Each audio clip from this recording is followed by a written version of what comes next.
El govern de Badalona desafia la llei Montoro i invertirà part dels 21 milions d'euros de superàvit del 2016 en projectes socials i sostenibles. Així ho han explicat representants de l'executiva local, que aquesta setmana han defensat la necessitat de prioritzar polítiques públiques per davant de les entitats bancàries. El regidor de Badalona Democràtica, José Tellez, ha dit que el 2016 s'han ingressat uns 9 milions d'euros més dels previstos inicialment. Ha afegit també que el govern està a punt de complir l'objectiu de reduir el deute municipal en un 25% durant el mandat, i és que l'endeutament se situa en els gairebé 82 milions d'euros, el que suposa un 9% menys respecte al 2015. Amb tot, el regidor responsable de l'àmbit d'Hisenda ha dit que, al contrari del que marca la Llei d'Estabilitat Pressupostària i Sostenibilitat Financera, també coneguda com a Llei Montoro, l'Ajuntament de Badalona destinarà part dels 21 milions de superàvit a inversions socials i sostenibles i no pas a amortitzar deute bancari.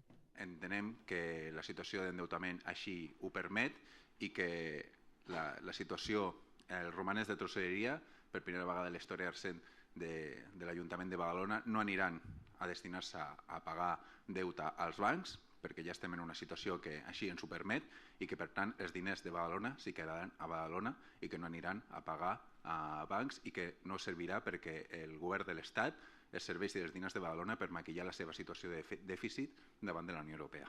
També els regidors Oriol Lladó, d'Esquerra Republicana, i Àlex Mañas, d'Iniciativa Esquerra Unida, han criticat la llei Montoro.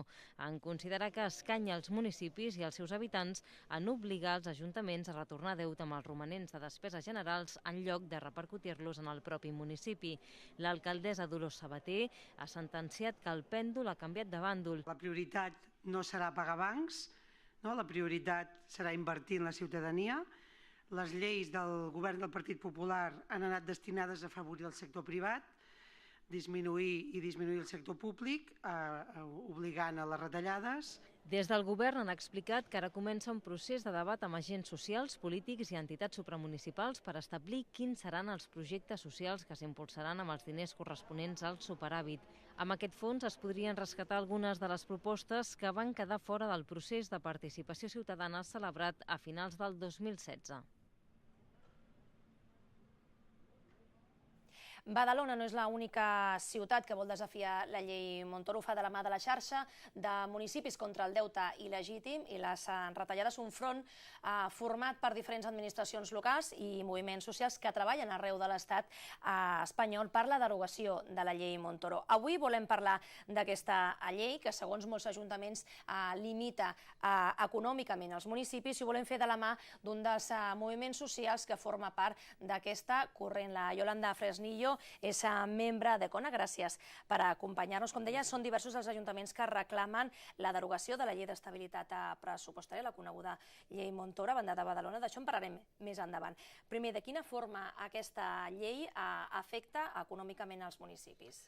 La veritat és que tant la llei d'estabilitat pressupostària com altres lleis, com la llei de racionalització i sostenibilitat de les administracions locals, ens hi posen uns noms bastant complicats, que es coneix com l'ARSAL.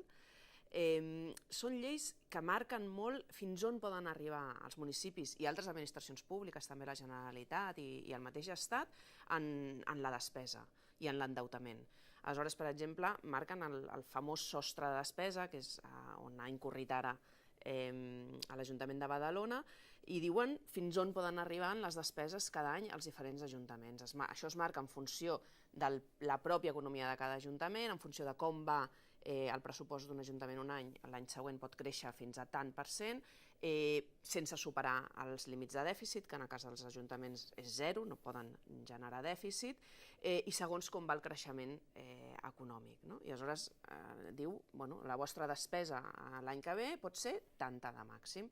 Si l'Ajuntament, tot i tenir un pressupost de tant per sota d'aquest sostre de despesa, té més ingressos dels previstos perquè l'economia va bé, la gent paga més impostos i ingressa més, diu com es poden gastar aquests diners de més, aquest superàvit, i limita molt on s'han de gastar. Et diu que aquest superàvit s'ha de gastar prioritàriament en pagar deute, en avançar pagaments de deute, perquè el deute, el que et tocava aquell any ja l'has hagut de pagar, Per fer un símil, si tinguéssim una hipoteca, has de pagar la hipoteca fins a final d'any, però després has d'amortitzar hipoteca obligatòriament, i si encara et sobren diners, aleshores pots fer allò que en diuen inversions financerament sostenibles. Què són aquest tipus d'inversions? Perquè han de ser un tipus de projectes molt concrets.